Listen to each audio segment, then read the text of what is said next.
Sawa. Bunge ria. Bunge TV. Jana tulikuwa na hii mambo ya finance bill na tukaona venye imefanyika, kama vile mbunge wenzangu ameongea hapa. Sisi tunachukua wale ambao hawakuingia ndani ya bunge kama wale ambao walipiga yes. Tumeelewana wenye bunge?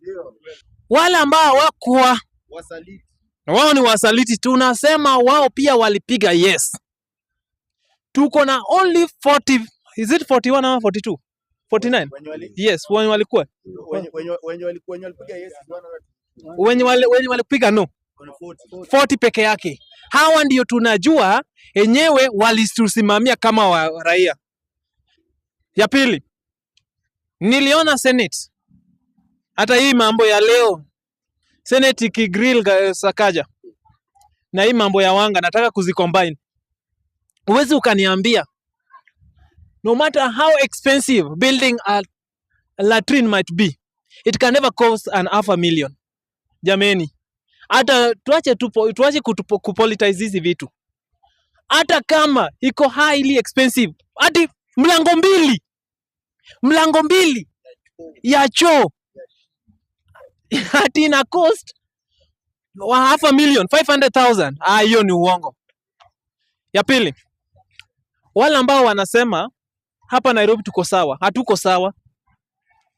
Sisi kama wanabunge wa Kibra hatuko sawa. Tukiangalia hii ni takataka. Tukiangalia hiyo moshi, hiyo inaleta pollution. That is environmental pollution. Tuko na viongozi from MCA. Alafu Sifuna akijaribu kuambia mnasema ni mbaya. MCA wa hapa unaenda nyumbani. Hatutaki kukumbembeleza, unaenda nyumbani. Sakaja we naye ulisaenda nyumbani.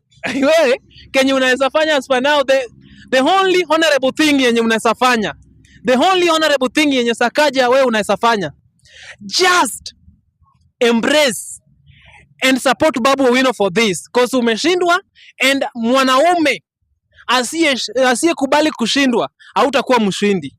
Sasa tunasema we support Babu Owino uende nyumbani. Thank you very much.